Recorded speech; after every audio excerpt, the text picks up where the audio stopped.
But also why it was entertaining on Twitter for me today is because I saw Kool-Aid McKinstry. He just, I don't know, decided to, meet with the Lions. What? I don't know, something slight. He decided to meet with the Lions. Yeah. Well, again, I should say, Boone. Thank you for that.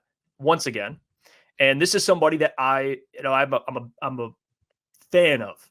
Like his game. I think he's a great fit, and he's somebody that's kind of been mocked to the Lions on a lot of occasions, obviously. And my mock draft 2.0 had him featured in it. So it's just the last couple of weeks. Me and Lucas kind of argued about it.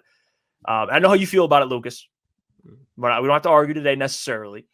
Mm-hmm. But Brad Holmes, one thing my argument when I would bring him up would always be, man, his attitude, right? You listen to him speak, the attitude he plays with. Like, I know the word dog gets thrown around a lot.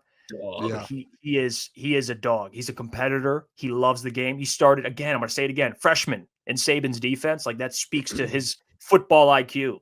It speaks to his ability. And over the last couple of seasons, he's been consistent. I know, the Terrion Arnold thing, he had a great year too. So that kind of, in a way, discredits him a little bit. People try to bring up, well, he wasn't even the best corner on his own team. Number one. Number two, he's injured. Just went down he had a foot injury that kind of hindered him a little bit, but still ran the 40 at like 4.5 with a hurt foot. But boys, I've been doing some research. All right. And this was something I have been working on for a lot of today early on, where you look at Brad Holmes and you look at how he values the RAS scores. Like, that's a real thing. I mean, you look at Jack Campbell, great RAS score. Jameer Gibbs, great RAS score. Whether you think it's corny or not, it's something that GMs actually look at. When I look at Brad Holmes and kind of how he uses it versus, what players he takes, one thing he does, two positions he values RAS score is one, defensive lineman. You look at the defensive lineman he's drafted, besides, you're going to laugh at this, Broderick Martin, who was like a low RAS score for obvious reasons, because, he's a big fella, So I left that one off, Jeff. Hey, but everybody else he's taken has had a really high RAS score. You look at linebacker, high RAS score. I mean, Jack Campbell was an athletic freak. And then you look at DBs, which has kind of been, up and down. Brian Branch didn't have a good RAS score. So I think for DBs, it's not all about that score. I think for Brad, he values, feel. He values like football IQ. Yes. He values other things, I think. And that's why, I'm going to bring the Kool-Aid argument up, because in this document, right, I have everything kind of tracked here.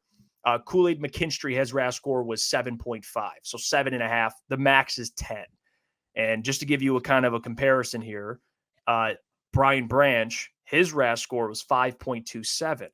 So he's kind of the outlier, because Iffy, 9.69 out of 10. Kirby, there wasn't a RAS score for other reasons. He was, injured at the time. He didn't participate. So it is what it is. But Chase Lucas, 8.89. So there's like typically it is higher on the RAS score. But for Kool-Aid, 7.5. And that's not the only selling point. Like, I wouldn't say, well, he doesn't have an 8 or a 9, so that discounts him. I think Brad values the RAS score, but Kool-Aid, I think he values his intangibles. Yep. That's what I think he values. I think he values his competitive nature, and he loves Alabama guys. He does. He does. Luke, he loves them. Before you go, Lucas, Kool-Aid McKinstry, bring him home. I want to back off what Jeff just said there before you kind of go there, because I know you're going to sit there and go, well, no, Kool-Aid played with Terrion. He did this, he that. He's not at 29. I don't know. This is what we've talked about in the past, so I'm thinking that way.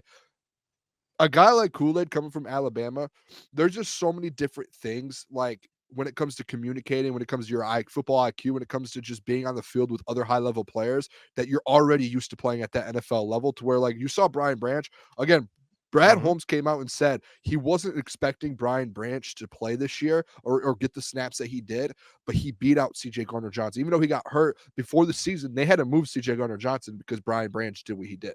So, like, it wasn't anything like that. And that's a guy coming from Alabama who, to me, yes, you could, like, he tested so low in his athleticism and his RAS score, his athleticism score as well. I think the thing with these Alabama guys, especially some DBs, it's like mental. It's your IQ. Can you play football? Like, can you go out there on the field and be tough, like mentally tough, football tough, all of that? Guy like Kool-Aid, he's one of those guys where he might not have put up an insane amount of numbers the last year or so because he's playing with the Terrion Arnold, and he might not have been across the number 1 wide receiver every single possession. But guess what? He was playing with one of the other best corners in the country, learning from him. They're learning from each other, and he's playing under Nick Saban, one of the best coaches of all time. He's played with Brian Branch already. He already has that connection. I think it's like a perfect fit. And the fact that Brad Holmes has already sat there and he's gone to the combine and they met with him. They went to his pro day, which Brad Holmes does not go to pro days. If anyone doesn't know, he doesn't go to pro days. Went to Alabama's pro day to go speak with Kool-Aid and watch those guys play. And then now he came on the top 30 visit. I think it's more than fair enough to say that that's probably one of their main targets at 29. If he's there at 29, I would not be shocked if it's Kool-Aid McKinstry. And if that happens, great for me, because guess what? I love doing Kool-Aid chugs.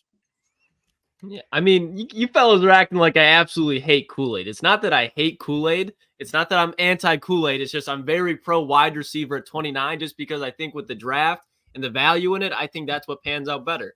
I think there's some overhype with Kool-Aid, but I do think he's a very good player. I think he's a second-round corner, but if you're saying at pick 29, I'm not going to be upset because at the end of the day, corner is probably the biggest need outside of defensive end on this team. If you want to go for what they need an impact player, and they already have an Amon-Ra St. Brown and a Jamison Williams that can impact the wide receiver core. I get that. So that's why I have no problem with Kool-Aid at 29, but I don't ever think Kool-Aid's the type of player that will ever be a cornerback 1 in this league, which is not bad. I don't think he's going to be a bad player. I just think he lacks that elite ceiling. So that's why I won't be mad at it, but I won't be in love with it. Yeah, I think that's fair. I mean, I just think DBs that play under Nick Saban that have success, it's so intriguing, especially when he gets playing time that early as a freshman. Like, we know how Saban typically feels about freshmen, especially DBs. It's one of the hardest positions to play. I would argue, besides quarterback, the hardest. And he thrived. I know there's obviously flaws like any other prospect, but one thing you can't teach is work ethic and how he approaches the game. Like, if he loves the game, that's something that you just have or don't. And I think he does have traits that Dan and Brad are going to absolutely love. So yep. I think it's just a perfect fit from a player, from a human being, also in a player. I know you talk about wide receiver, and I know that's where me and you disagree. Yeah. But it's weird because it's pick 29. Like, at the end of the day, it's like I think too, and Lucas, I think you are the Leggett guy to where you're like, I want him at 29. He's not available at 61. I'm just more so looking at wide receiver. It's probably deeper than the corner position in this draft, to where if you can get Kool-Aid McKinstry, and you guys know how big I am on like a Jalen Polk, and you can get Jalen Polk in the 2nd or 3rd round, a guy who had 1,200 yards, who's put numbers up like Xavier Leggett, obviously probably not as athletic and the same, but he's still a great receiver. Like, I think you're able to, like, I'm not going to die on the hill saying you have to get a receiver in the 1st round, just because I know how deep this wide receiver class is.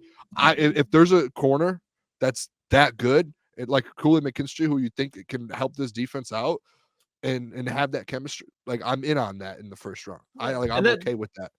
That's a very fair point. Like, I'm not going to be like mad at me. Like, what are you talking about? But I just think, especially in the 1st round, the wide receivers that could go in there have the potential of wide receiver 1s. And you look at the Lions last year, they were up 17 in the NFC Championship game with Kendall Vildor and Cam Sutton as their starting quarterbacks. They've already addressed that. So if you're talking about now, what can we do to beat the 49ers at their own game? It's their weakness was in their secondary. They didn't have Hufanga last year. He's going to be coming back. So you got to account for that one. I just think if you add, it doesn't even have to be Xavier Leggett. It could be Adonai Mitchell. It could be Brian Thomas Jr.